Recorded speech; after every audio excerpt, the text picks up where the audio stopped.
믿음의 도약을 경험하라, 이런 제목으로 말씀을 나누도록 하겠습니다.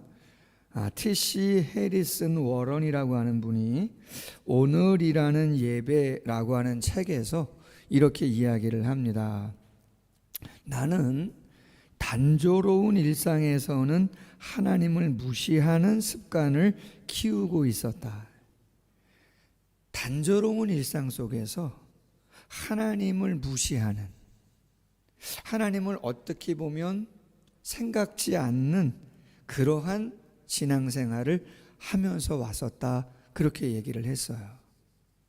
또한 로드 드레허라고 하는 분은 평범한 하루에서 느끼는 절망감과의 싸움이라고 하는 주제의 글에서는 이렇게 말을 했어요.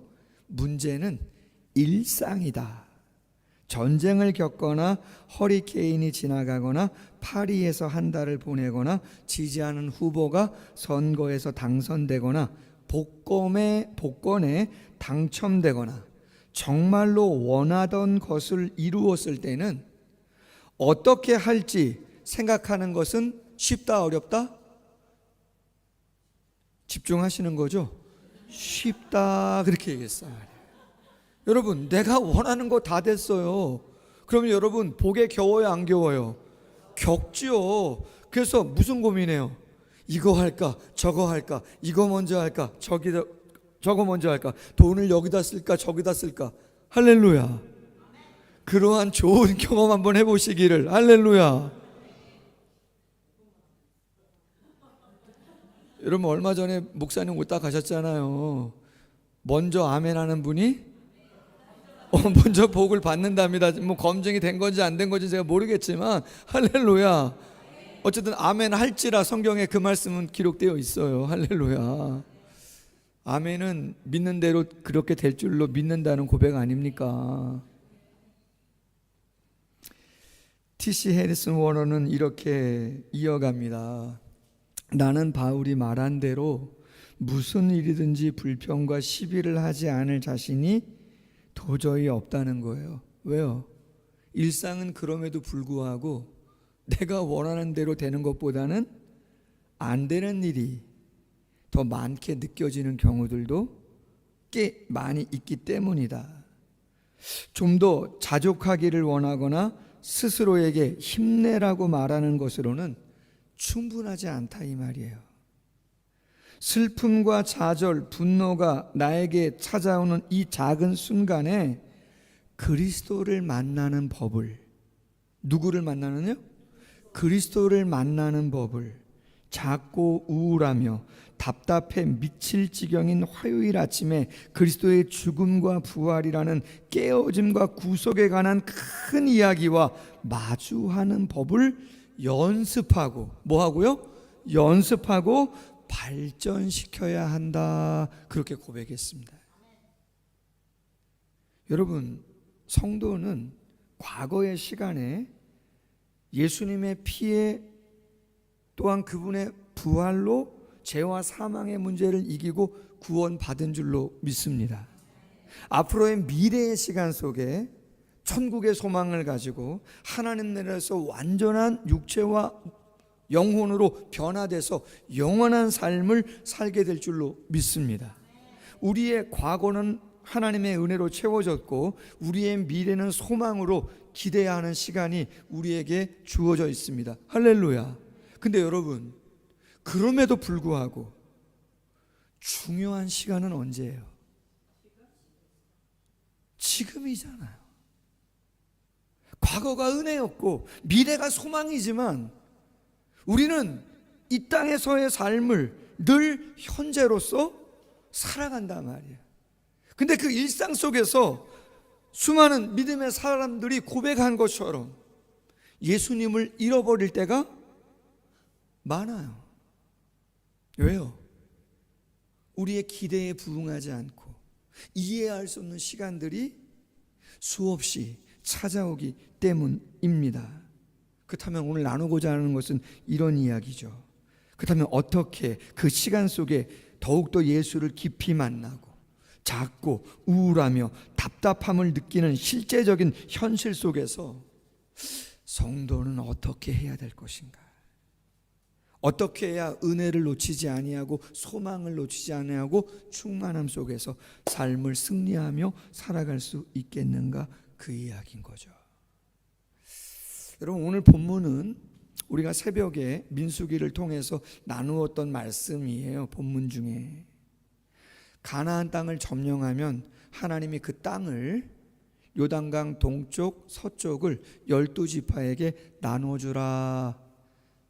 인구수가 많으면 많이, 적으면 적게, 단 제비 뽑아서 공평하게 하나님의 뜻이 반영되도록 나눠주라 그랬어요.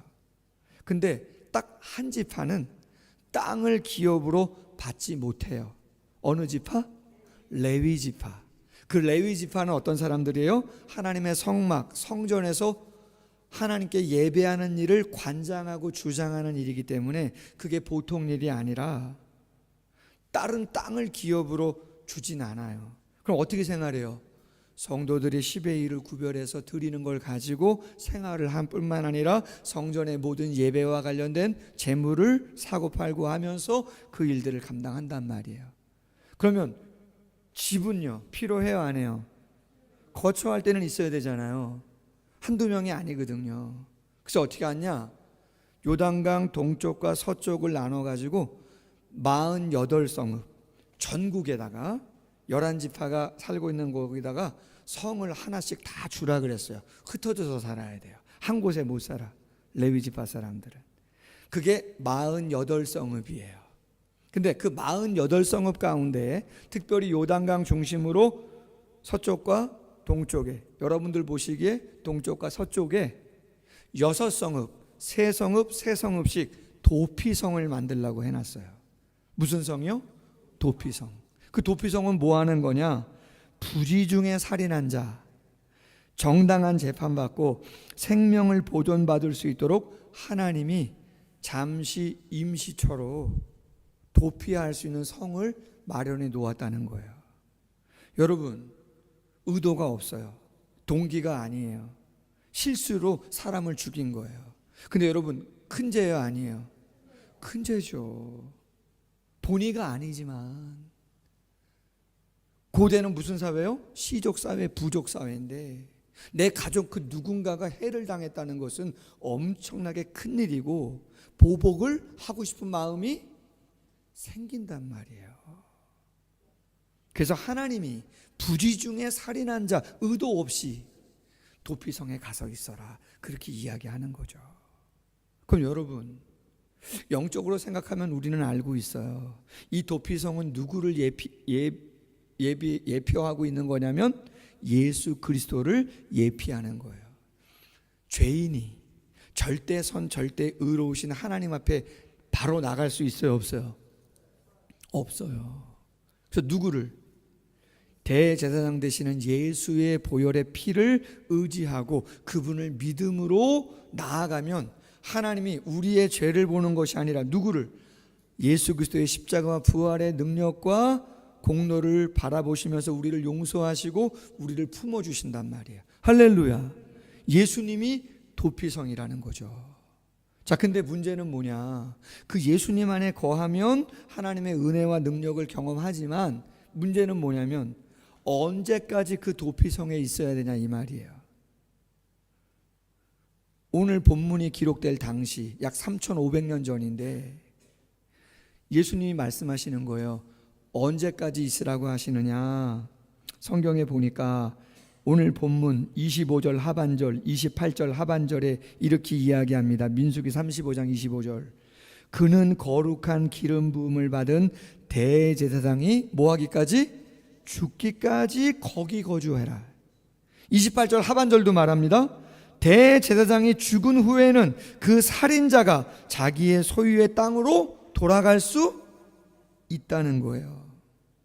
여러분, 도피성으로 피할 수 있는 건 은혜인데 재판받을 때까지만 있으라 그러면 그러면 괜찮겠는데 재판이 끝나고 나서도 누가 죽을 때까지? 제사장이 죽을 때까지 거기 있어야 된다는 거예요. 만약에 제사장이 죽지 않았는데 도피성 바깥으로 나가면 어떻게 된다는 거예요? 죽는다는 얘기예요. 문제는 거기에 있어요. 예수님을 믿었어요. 영적인 신분이 하나님의 자녀가 됐어요. 천국 백성 됐어요. 그러면 바로 하나님 나라 가서 천국을 경험하나요? 실제적인 현실이 어려움이 있어요, 없어요? 있는 거죠. 여러분, 도피성에서 제사장이 죽을 때까지, 제사장 언제 죽는 거예요? 여러분, 제가 언제 죽는 거예요? 5년 있다 죽는 거예요? 10년 있다 죽는 거예요? 30년 있다 죽는 거예요? 여러분, 도피성이 그렇게 큽니까? 성이라고 하는 성읍이라는 것이 그렇게 크지 않아요. 레위인들의 바운더리는 그렇게 크지 않아요. 성경에 보면 민수기 35장 4절 이하에 뭐라고 되어 있냐? 성읍을 중심으로 오른쪽으로 1000규빗, 왼쪽으로 1000규빗, 위로 1000규빗, 밑으로 1000규빗, 도합 좌우로 2000규빗, 남북으로 2000규빗이에요. 1000규빗은 456m, 2000규빗 912m, 약 1km 정도밖에 안 돼요. 여러분, 삼가동 사랑을 그리는 교회가 아무리 좋아도 계속 여기서만 사시면, 할렐루야, 삼가동 아닌 지역에서 오신 분 손 들어보세요. 삼가동 아닌 지역에서 오신 분들 이렇게 많잖아요. 대전에서도 오셨는데 오늘 아버님, 할렐루야, 이제 못 가십니다. 이제 거기 가면은 큰일 납니다. 저 장담 못 합니다. 여러분, 이러면 어떻게 되는 거예요?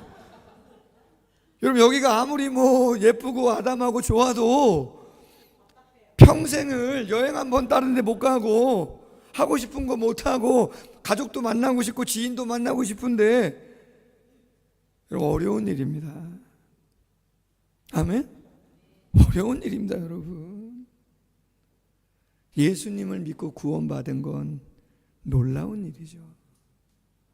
놀라운 기쁨이고 축복이에요. 그런데 예수 안에 있어줘야 된다는 거죠. 언제까지? 주님 재림하시고 우리가 이 땅의 삶을 마무리하고 하나님 앞에 쓸 때까지는 예수님 안에, 힘들어도 버거워도 그 안에 계셔야 된다. 그게 복이고 그게 축복이다. 나가면 어떻게 된다고요? 죽는데. 처음엔 아닌 것 같지만, 와, 자유다라고 할 수 있을 것 같지만 머지않아 보복을 당할 수 있다.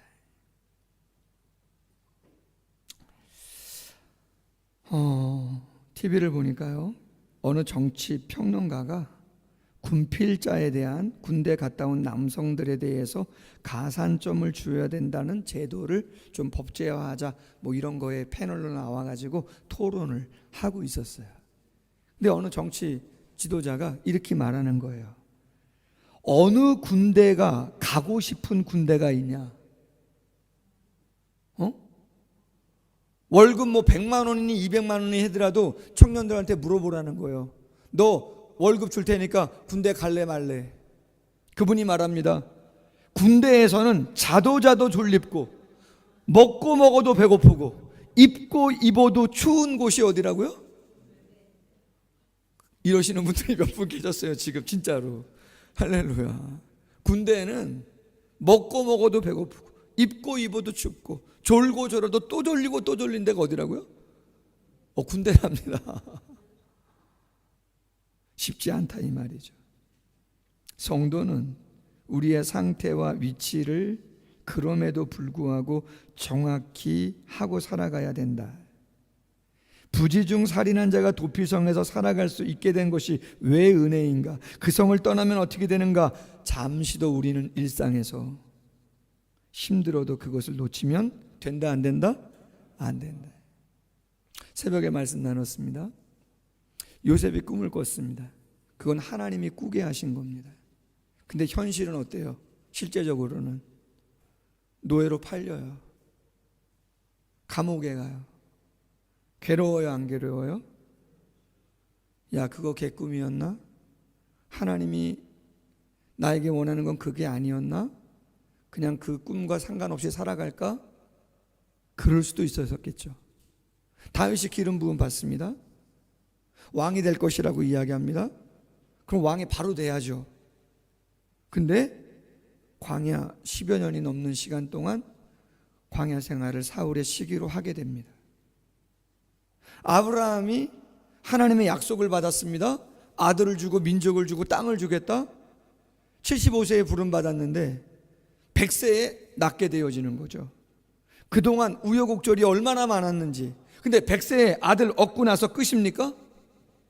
아닙니다. 이제는 또 그 아들을 바치라 합니다. 얼마나 어렵습니까? 하나님이 말씀을 주시고 꿈을 주시고 비전을 주시는데 그거를 지켜가는 것이 쉽지 않다 이 말이에요. 다윗 시대 아들 압살롬이 반역을 했습니다. 머리에 수건을 두르고 맨발로 예루살렘 성에서 쫓겨나갑니다. 그때 누가 쫓아가면서 시므이라고 하는 사람이 쫓아가면서 저주를 퍼붓습니다. 피를 흘린 자여 가거라 가거라, 다시는 오지 말라고 다윗을 향해서 모욕을 퍼붓습니다. 반역은 성공을 못합니다. 압살롬은 죽습니다. 다윗은 예루살렘 성으로 돌아옵니다. 누구를 만나게 됩니까? 시므이를 만나게 됩니다. 저주했던. 근데 다윗이 사랑이 많아서 그런지 그를 살려줍니다. 근데 조건이 하나 있습니다. 뭡니까? 예루살렘 성 밖으로 나가면 죽는다는 거야. 예루살렘 성에 있어야지 여길 떠나서 북쪽 에브라임 지파 사울의 가문과 내통해서 또 역모를 꾸밀 가능성이 있기 때문에 그곳으로 가면 죽일 수 있다. 너는 예루살렘을 떠나면 안 된다. 좋다고 이야기를 하죠. 감사하다고. 근데 시간이 3년 지납니다. 시므이의 두 종이 허락도 없이 도망쳐버립니다. 돈도 떼었는지 도망쳐버려요. 괘씸해요, 안 괘씸해요? 괘씸하죠. 다른 종들이 말합니다. 다른 지역에 가 있는 걸 알게 됐다고. 당장 가자 말이야. 3년 전에 약속을 깨트려버리고 그 경계선을 넘어갑니다. 그걸 누가 알아요? 다윗이 알게 되죠. 갔다 온 시므이를 부릅니다. 열왕기상 2장 42절 말씀 이해합니다. 이렇게 말하죠.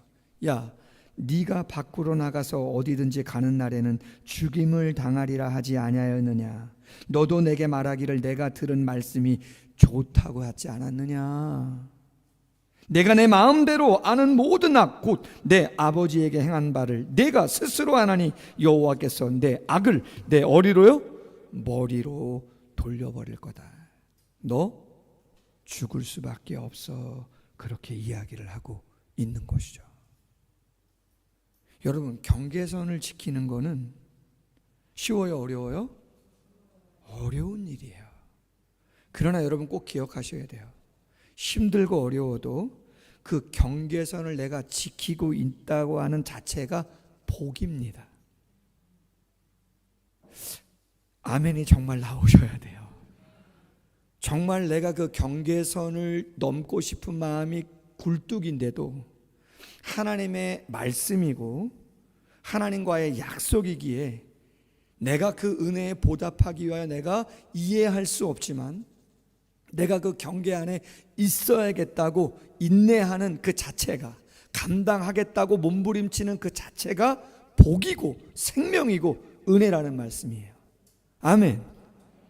그걸 놓는 순간, 그 경계를 넘어가는 순간 좋을 것 같죠? 편하실 것 같죠? 잠깐은 그럴 수 있지만 아닙니다. 내가 죽어가는 내 자신을 경험하게 됩니다. 제 서재에 언젠가 말씀드렸었나 몰라요. 두려움의 영광이라고 하는 책이 있는데 아주 오래전 책입니다. 그 책은 우리나라 그 당시 제가 신학교 다닐 때 네노라 하는 명설교가, 우리나라 최고의 설교가라고 할 수 있는 목사님들 10분의 설교에 대한 느낌, 생각들을 거기다 적어 놓은 거예요. 근데 제가 지금도 기억하고 있는 한 분은 고 오카는 목사님입니다. 그 오카는 목사님이 설교에 대해서 뭐라고 말씀하셨느냐? 설교는 십자가다, 그렇게 말씀하셨어요. 뭐라고요? 혹자는, 어느 목사님은 설교는 밥이에요. 밥하는 게 어려워요. 그런 얘기를 하지만 그 한국 교회의 대표적인 명설교가 우리 개신교 100주년이었을 때 제 기억에 저 어딥니까? 월드컵 경기장인가요? 큰 집회를 했을 때 오카남 목사님이 대표로 설교했거든요. 그가 설교를 뭐라고 생각하고 있는 것인가? 그분이 설교는 십자가예요. 그건 고통이에요. 어찌 보면 내 자아를 죽이는 거죠. 근데 그것이 뭐라고요? 영광이고 축복이라는 거죠. 아멘. 놀라운 것이라는 얘기예요. 아삽이라고 하는 사람이 시편 73편에서 악인이 형통하고 의인이 고통을 당하는 그 세상의 모습을 보면서 배도의 길을 갈 뻔했다는 거 아니에요? 아니, 하나님을 믿는 나는 말씀 따라 살려고 이렇게 애쓰고 노력하는데도 쉽지 않은데, 내 감정이. 저 하나님 믿지 않는 세상 사람들은 돈도 잘 벌고 건강도 하고 교만한데도 사람들이 많이 따르고 죽을 때도 편안하게 죽어. 여러분 어떻게 하실래요? 의인 되고 싶으세요? 악인 되고 싶으세요? 그래도 의인이죠. 그가 이렇게 고백을 합니다. 시편 73편 16절 이하에 내가 어쩌면 이를 알까 하여. 왜 의인이 고통을 당하고 악인이 형통하는가? 그것을 알까 하려고 생각한즉 그것이 내게 뭐가 됐다고요? 심한 고통. 요셉도 고통이었고 다윗도 고통이었고 아브라함도 그 실제적인 삶의 시간 속에서는 고통이었다는 거죠. 본인도 고통이었다는 거예요. 그런데 어떻게 해요? 하나님의 성소에 들어갈 때에야 비로소 그들의, 그 악인들의 종말을 내가 깨닫게 되었다. 순식간에 파멸로서 하나님이 징계하시는, 영원히 죽이시는 그러한 모습을 보게 되었다고 아삽이 이야기하고 있는 것이죠. 여러분, 우리는 다 약속을 믿고 따라가는 사람들이죠. 아멘. 그럼 그 약속의 의미가 뭔가? 그 영화 속에 나타난 약속에 대해서 더불어 행복한 교회를 협동 목자로 사역하시는 김양헌 목사님이 글을 썼는데, 설교를 준비하다 보니까 이 글을 접하게 됐어요. 한번 소개하려고 합니다. 소개하는 영화는 어떤 영화냐면 재작년 2023년에 개봉한 하나님의 마음이라고 하는 영화예요. 데이비드 헬링 감독, 니콜라스 무아와드라고 하는 사람이 주연했는데, 이 김양헌 목사님이 이 영화를 보고 하나님의 메시지를 마음에 담게 됐다는 거예요. 그걸 글로 썼어요. 그걸 제가 소개합니다. 하나님의 마음은 아브라함의 인생을 다룬 영화다. 아브라함은 평생 하나님의 약속을 믿고 살았다. 75세 하나님의 약속을 믿고 자신의 삶의 터전을 떠났다. 아브라함은 아들을 주시겠다는 하나님의 약속을 믿었다. 하지만 그 약속이 성취되기까지 우여곡절이 많았다. 그런데 그 아들까지 바치라니. 아브라함은 자신의 귀를 의심했다. 하지만 아브라함을 모리아산으로 이끈 것은 약속의 신실하신 하나님에 대한 신뢰였다. 죽은 자 같은 자신의 몸에서 100세니까 아들이 태어나게 하셨다면 죽은 자도 살리실 것이라는 믿음이 있었을 것이다. 키에로 케고르의 표현에 의하면 역설의 믿음이다. 도무지 믿을 수 없는 상황에서 믿어낸 신앙이다. 그것은 약속을 반드시 지키시는 하나님에 대한 믿음이었다. 결국 아브라함은 하나님 아버지의 마음을 알게 됐다. 자신의 아들을 내어주신 아버지의 마음, 약속을 성취하시는 하나님의 마음을 말이다. 영화 하나님의 마음은 우리에게 역설의 신앙을 보여준다. 마지막 두 줄이 중요해요. 약속의 신실하신 하나님을 믿는 믿음은 이해할 수 없는 삶을 살아가게 한다. 그리고 바로 그때 우리의 믿음은 도약한다. 발전한다. 그 한계를 뛰어넘는다. 아멘. 여러분, 도피성 안에 대제사장이 죽을 때까지, 그게 5년이든 30년이든 거기에 머물러 살아가는 거는 너무나 어려운 일이에요. 너무나 버겁다고요.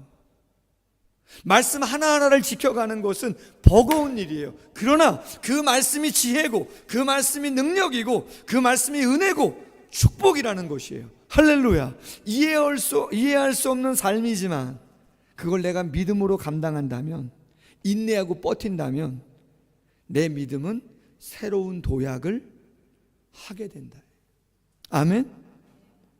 여러분 더 성숙하시고 더 신앙생활 잘하고 하나님을 깊이 풍성히 경험하길 원하신다면 여러분이 지금 놓고 싶은 거, 힘들다 생각하는 거 꽉 버티세요. 아멘. 설교가 십자가여도 버텨야 돼요. 잠깐 쉼을 위해서 필요할 수는 있을지 몰라도, 아멘, 꽉 버텨보세요. 그래서 아삽이 시편 73편 28절에서 고백합니다. 하나님께 가까이함이 내게 복이라. 내가 주 여호와를 나의 피난처로 삼아 주의 모든 행적을 전파하리이다. 여러분, 모든 행적이에요. 모든 행적. 잘된 행적만 얘기하는 게 아니에요. 모든 행적. 힘들고 어려울 때도 내가 버텼던 얘기들 다 위로하며 격려하며 이야기하는 거죠. 시간이 좀 가는데요, 재미난 이야기 하나 할까요? 카타콤의 순교자 이야기인데 분위기는 뭐 재미있지 않아요. 카타콤 아시죠? 2000년 전 초대교회 당시 로마의 황제가 그리스도인 교회를 핍박할 때 보이는 곳에서는 예배할 수가 없기 때문에 땅을 파가지고 땅굴에서. 여러분, 유럽에 있는 대도시들, 중요한 도시들 다 가면 뭐가 있어요? 카타콤이 다 있어요. 영국에도 카타콤, 프랑스에도 카타콤, 이탈리아에도 카타콤, 지하교회가 다 있죠. 북한에 있어요, 없어요? 북한에도 있어요. 제가 예전에 얘기했잖아요. 1973년에 한 가족이 모퉁이돌 선교회 대표이신 이상 목사님이 주바라기 선교회 한 1000명, 2000명 있는 중고등부 청년들 집회에서 그 이상 목사님이 실화를 얘기한 거예요. 북한이 뭘 파요? 땅굴 파잖아요. 토목공사를 하는데 구멍이 뻥 뚫린 구멍이 나온 거예요. 갑자기 1973년도 일입니다. 실화입니다. 뭐지? 포크레인을 계속 파고 들어가니까 점점 넓어져. 가만히 보니까 뭐예요? 예배초소인 거죠. 예배초소. 수소문 났죠. 그리스도인들 다 인민재판 나오게 된 거 아닙니까? 일가족이, 할아버지 할머니, 아빠 엄마, 아들 딸 손주, 6살인가 7살 손주까지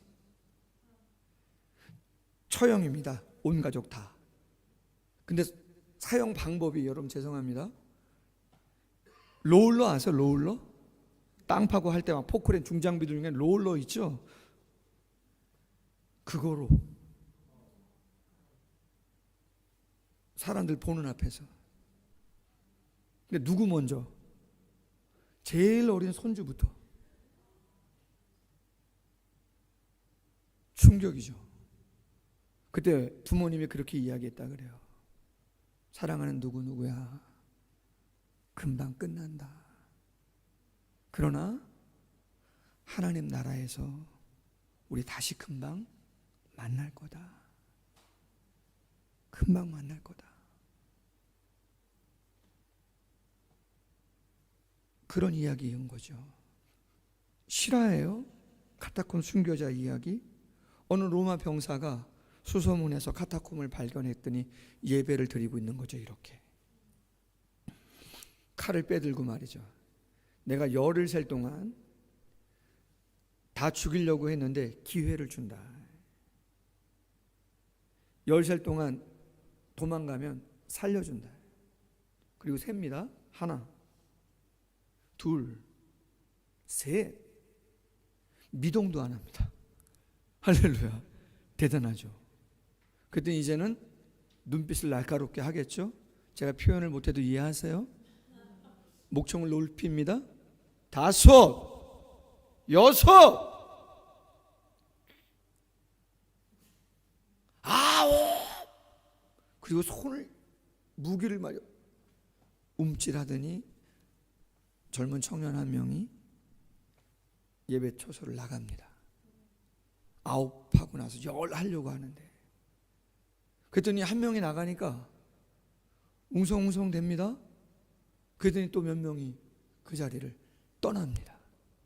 대다수의 성도들은 열 하는데도 그 자리에 있는 거예요. 나갈 사람 다 나가고 로마 병사가 그 다음 이렇게 말합니다. 형제 여러분, 형제 여러분, 이제 안심하십시오. 가라지는 뽑혔습니다. 아멘. 여러분, 2000년 교회 역사가 정확하게 증명하는 게 뭐예요? 고난과 아픔은 복음을 더 빛나게 하고 교회 공동체를 더 거룩하게 하며 순결하게 한다는 사실이에요. 아멘. 정말 믿음이 있는 것인가? 내가 과거의 구원의 은혜가 있고 미래의 하늘에 대한 소망이 있다면 실제적인 삶은 어려움이에요.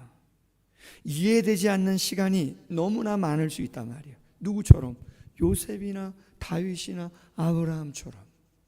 그러나 그 시간 견디고 경계선을 뛰어넘고 싶은 마음이 수없이 있지만 또 죽이고 또 감당하고 애쓰면 믿음의 새로운 도약을 하게 되어지고 하나님이 예비하신 은혜를 새롭게 경험한다. 아멘. 웬만한 어려움으로는요 끄떡 안 합니다. 그게 믿음이 성장하는 것이고 성숙한 거죠. 할렐루야. 말씀을 마무리할게요. 계시록 14장 1절 이하에 보면 예수님 재림 전에 7년 대환란이 있고 그 모든 것이 끝나고 나서 저 천국 하나님 보좌 앞에서 이마에 입맞은 14만 4천 명 구원받은 자가 새 노래로 하나님께 영광을 올려드리는 놀라운 그림을 요한계시록 14장에서 보여줍니다. 그런데 그 놀라운 하나님 나라에서 영원한 찬양을 웅장하면서도 청아하고 아름다운 연주를 하나님께 올려드릴 수 있는 그들은 누구냐? 설명을 합니다. 4절과 5절 말씀에 이 사람들은 여자, 여기서의 여자는 타락한 세상의 권세와 문화를 의미합니다. 타락한 세상과 더불어 더럽히지 아니하고 순결한 자라. 특별히 어린 양 예수 그리스도가 어디로 인도하든지 따라가는 자며 그 입에 거짓말이 없고 흠이 없는 자다. 전 강조하고 싶어요. 신자는 누구냐? 도피성에 머무르는 자는 누구냐? 힘들고 어려워도 인도하는 대로 말씀하시는 대로 그 말씀을 따라가는 자가 복된 자입니다. 아멘. 예수님 요한복음 14장 6절에서 내가 곧 길이요 진리요 생명이다. 나로 말미암지 않고는 그 누구도 하나님 나라에 올라갈 수 없다. 바라기는 도피성의 은혜를 누렸다면 실제적인 어려움이 있다 할지라도 이해되지 않아도 믿음의 도약을 위해서 그 경계선들 잘 지켜가시고 그 인내와 감당의 복임을 경험하는 모두가 되시기를 주님의 이름으로 소원합니다. 기도하겠습니다. 하나님 아버지,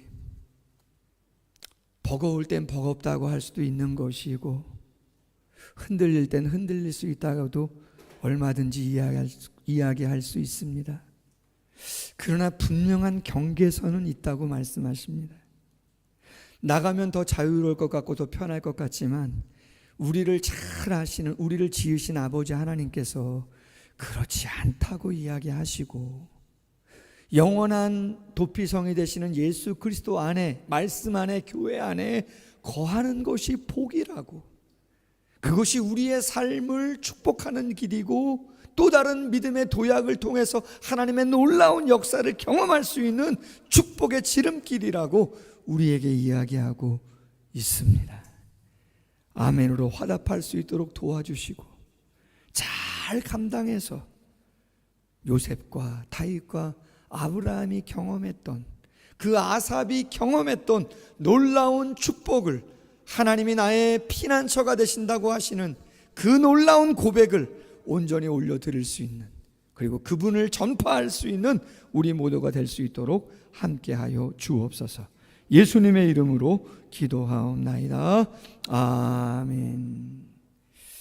찬송하겠습니다.